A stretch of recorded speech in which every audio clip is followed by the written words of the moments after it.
Adept, I know you may be feeling a bit panicked, considering you're locked in a chamber that will burn you alive in around 20 minutes. But when you think about it, isn't this a valuable lesson? I mean, I doubt you will ever walk into a chamber marked waste removal again, without first ensuring it lacks power. That is if you survive today. But don't worry, an archaeotech of Clan House Van Saar will pass by soon, and with their aid, you should be free before the flames start. Hopefully. While we wait, let me tell you a bit about the history of the clan house whose member your life will soon depend on.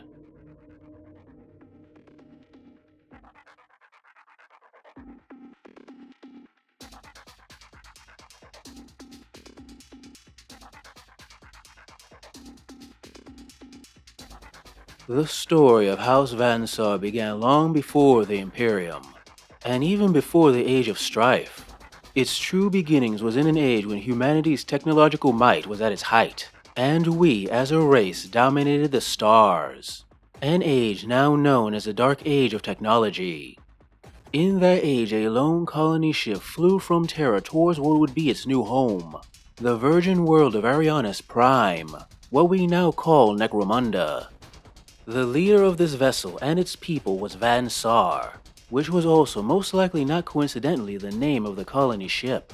He led a tech collective of scientists and settlers who, as far as can be discerned from the remaining records of those times, were planning to create a technological utopia, one ruled by science and reason. And within their ship they had the perfect tool to make their dream a reality. A standard template construct, or as it is commonly called, an STC. Now an STC was a miracle of Dark Age technology, a device that was found in almost every colony ship of that lost age, capable of producing plans and creating devices to aid those colonists in the subduing of a new world, such as devices for construction, farming, and other things of that nature. The STC within the Van Saar, however, was far different. This was no creator of simple farming tools, but a monstrous powerhouse of technological might, capable of designing and even improving highly advanced technology, not only producing blueprints and refining designs, but also manufacturing working prototypes for further mass production. It might have also had a will of its own, although if it did, it was not one understood by humans. Sadly for the crew of the Van Saar, their plans for a technological utopia were thrown aside by the common enemy of all humanity, the warp.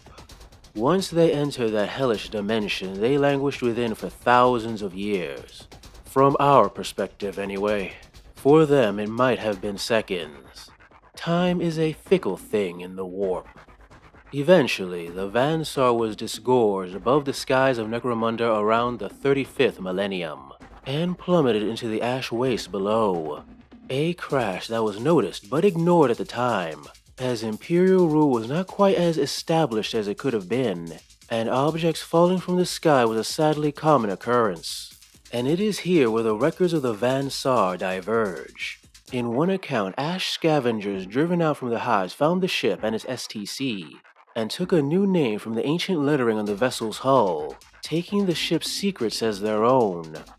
Another account claims it was Van Saar himself and what was left of his people who crawled from the wreck, and discovering a blighted, toxic world, swore to build a piece of their lost age in this place of nightmare. As you can guess, the members of Clan House Van Saar prefer the second account.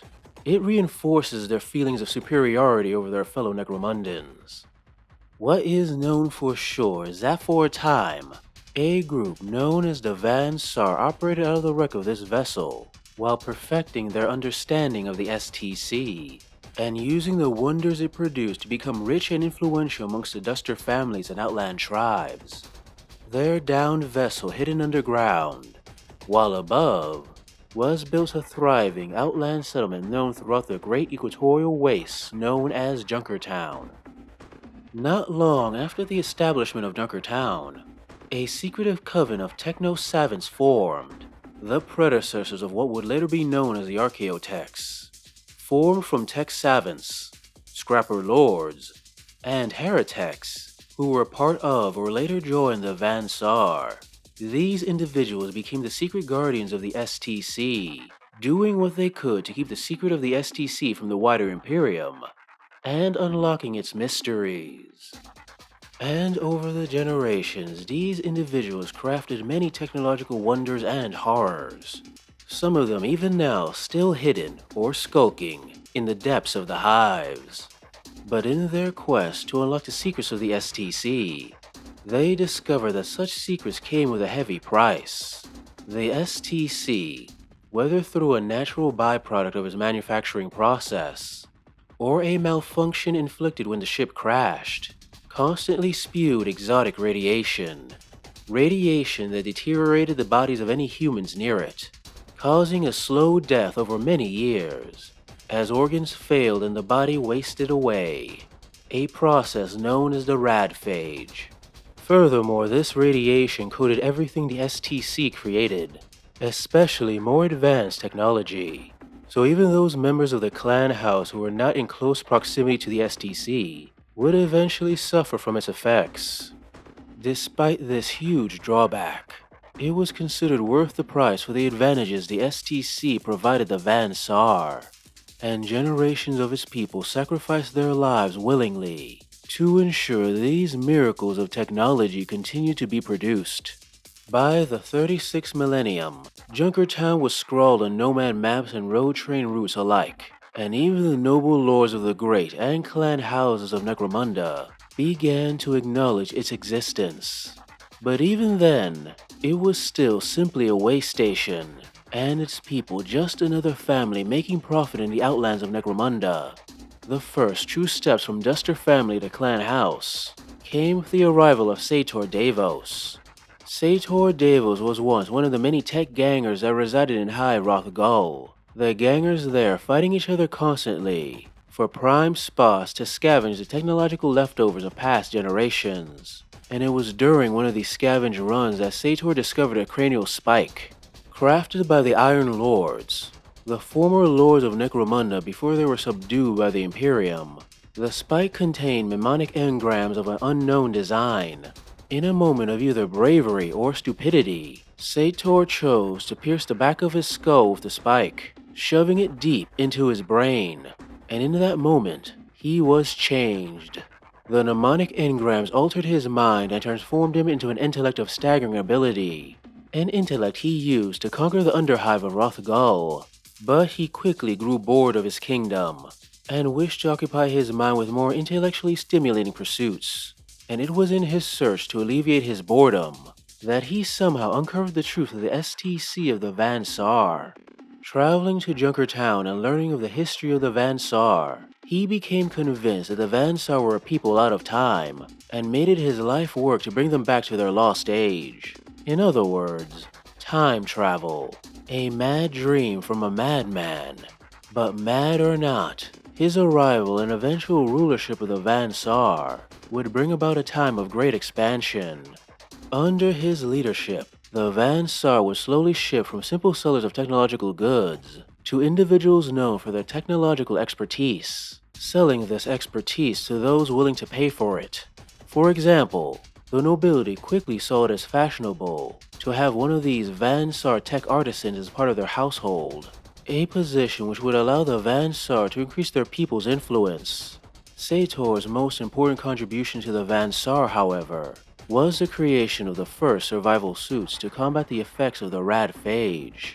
Full-body environmental suits which contain devices such as pulmonary cleansers and aortic pumps to cleanse the blood of toxins, various forms of health monitoring equipment, and perhaps its most distinctive feature, the neural purgers, devices that look like snakes clamped to the back of Van Saar skulls that glow brightly as they shunt irradiated cerebral-spinal fluids from their minds.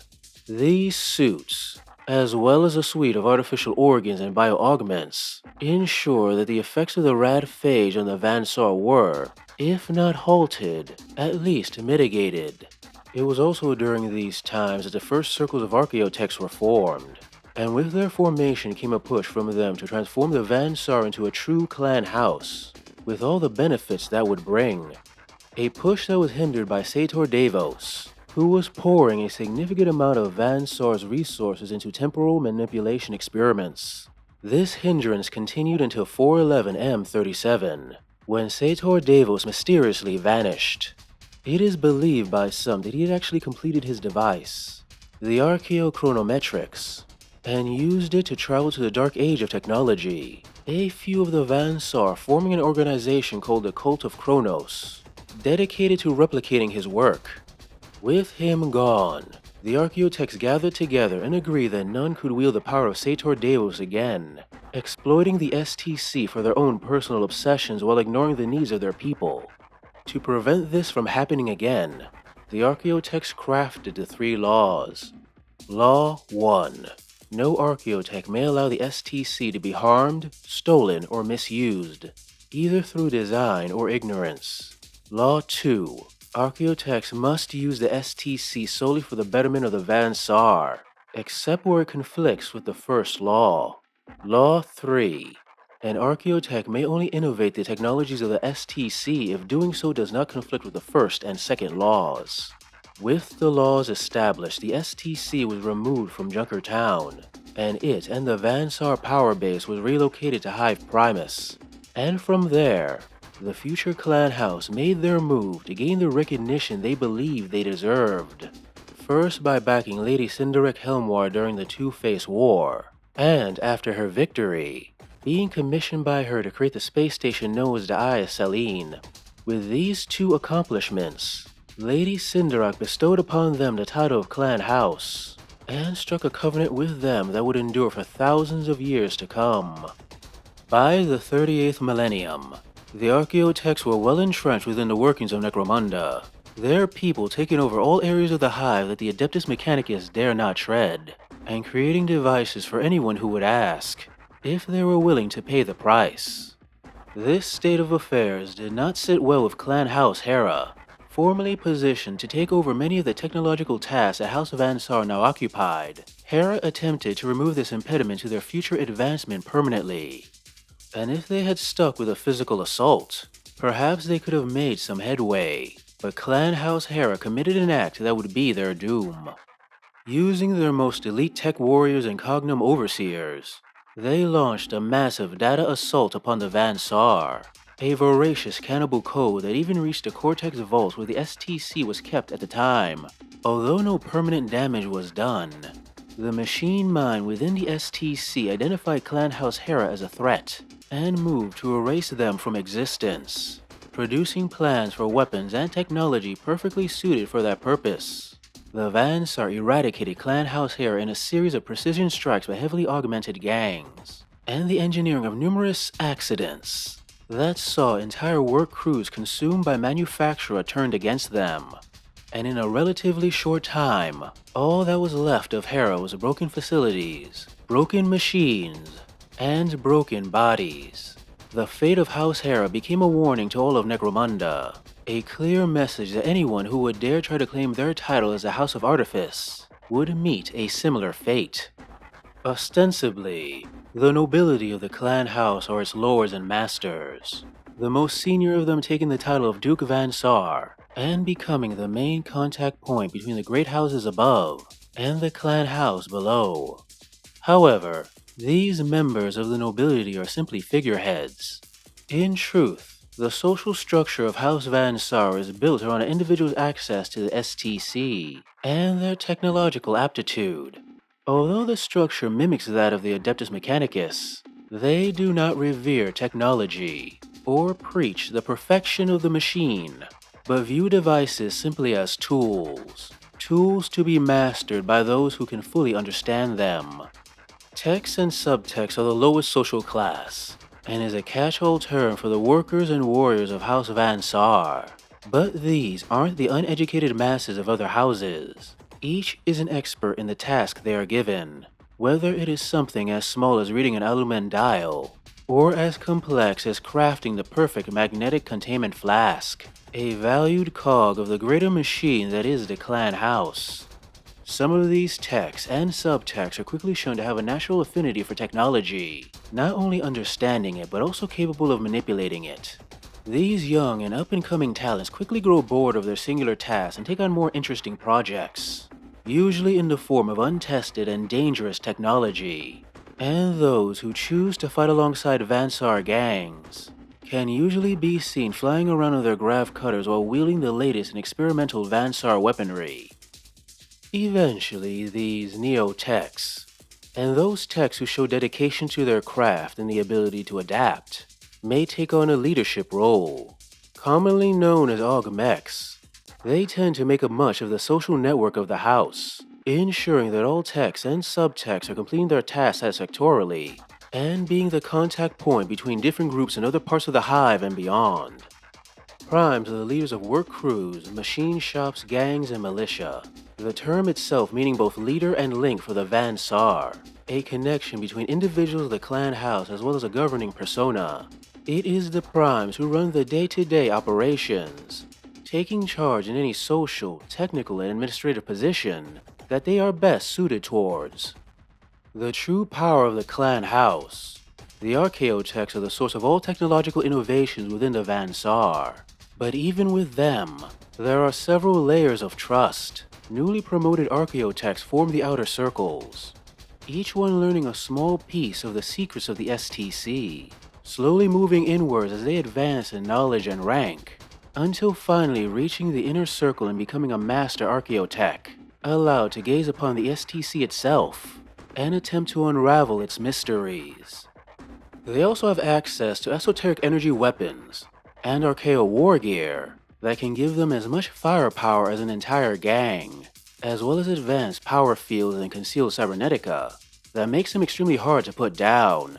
A great boon to any Van Saar gang, who the archaeotech chooses to join for whatever particular reason. House Van Saar has its hands in many varied industries across Necromunda, and the claw spider skull symbol of their house stamped on their products is known as an indication of excellence in design and function that few other clan houses can hope to match. Their tech workshops are typically located in the mid-levels of the hives, far from the choking smoke and pollution of its lower levels. Unlike the other manufactoria of the other clan houses, with their tide of easily replaceable bodies used as manual labor, the tech workshops are run like artisan shops, meeting their production quotas with ancient but well-maintained machinery and sophisticated techniques to produce all manners of objects for use in a clan house and the hives. One of those class of objects, of course, being weaponry, of the standard variety approved by the Adeptus Mechanicus, but of the highest quality. And although they produce lasguns, carbines, and pistols, their specialty is energy weapons. Plasma weapons are produced in great numbers, as most other clan houses are unable to create the volatile patterns necessary for their production, and the even more dangerous melto weapons are made exclusively by them. Unlike their tech workshops, which are used for the mass production of standard products, the Artificer houses are places for the creation of specific devices fashioned with expertise and exacting precision, producing devices that are as much works of art as they are functional pieces of tech. What they produce depends on the patron. For the Goliaths, items to repair and maintain their gene farms and amnio vats. For House Escher, the intricate machines necessary for the manipulation of chems. There are also devices created for nobles and crime lords that range from the mundane to the truly bizarre, from a simple patch to prevent inebriation, to more restricted ordnance like vortex grenades and phase shielding. Of course, not all tech can be sold through legitimate means, as the archaeotechs continuously produce devices that may be too dangerous to use, or too illegal to be seen with. Thankfully, they are in control of the various tech bazaars that operate throughout Necromunda. Not only are these markets wonderful places to purchase any interesting archaeotech found in the depths of the hive by scavengers, but they can also sell their more dangerous devices without fear of it being tied to them, especially since the gangers that purchase them will probably die in the depths of the underhive anyway. Light, power, and heat are essential to the hives of Necromunda, and the automated systems in charge of its production and distribution have long since failed or gone awry. They need constant maintenance to keep them at even their most basic level. And although it is the Mercator Lux and the Mercator Pyrus guilds that act as their custodians, it is House Van Saar that keeps these machines functioning. This is why Van Saar enclaves are usually clustered around the primary heat sink of a hive, the vast chasm that reaches down towards the core of the world to convey heat up to warm the inhabitants and run massive thermal turbines. Where better than that location to maintain those vital operations? Not to mention the fact that it is a great way to siphon off some of the hive's energies without notice, and hide the exotic energies radiating from their artifice houses. The most important structure to the Van Saar lies below the sky platforms of High Primace's Gallius spaceport. There, surrounded by the well-defended Artifice House of Hemnis, and further entrenched by layers of traps, ciphers, theorems, and puzzles that only the archaeotechs of the clan house could possibly hope to pass unharmed, you will find the Chamber of Light. Within this chamber, suspended in a web of cables, you will find the STC, its exotic energies hidden by the reactor runoff from the spaceport above. And on the walls surrounding it are pickcasters and data slates endlessly scrolling through complex diagrams and schematics, as a legion of servitor savants manipulate the great machine under the guidance of the master archaeotechs. Like all the clan houses, the Van Saar maintain a presence in the Underhive, always on the lookout for hidden archaeo finds or rumors of lost vaults and forgotten knowledge. Within a gang, a prime is an obvious leader. They are masters of technology who analyze any new archaeotech found in the Underhive, and bring a truly impressive array of weapons into battle. Ogmex, besides taking the prime's place if they fall in battle, are well versed in technological warfare in advanced wargear forms. They often act as heavies, carrying massive weapons to destroy groups of enemies or a particularly tough foe. The foot soldiers of the Van Saar gangs are the techs, often better equipped and trained than their rivals in other gangs. The armor built into their survival suits, combined with access to high-grade energy weapons, means most of them are able to outgun most foes in a battle. Subtext, also known as green techs, are those members of the gang not yet tested in battle. Unlike other gangs, however, they are not treated as disposable fodder. The gang seeing it more beneficial to see these young untested warriors rise through the ranks, instead of having their lives thrown away.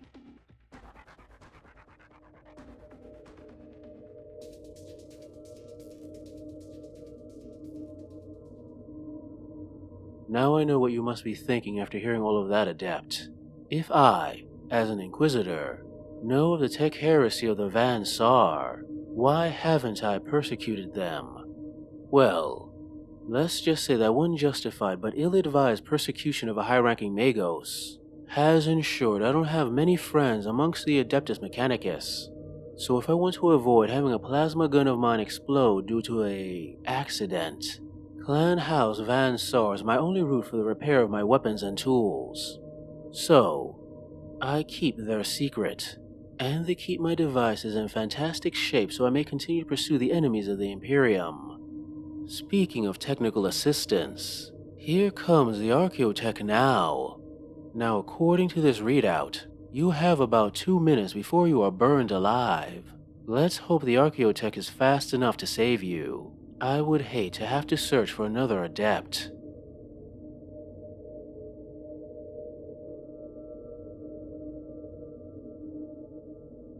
Hey guys, I hope you enjoyed this video on the Van Saar and Necromunda.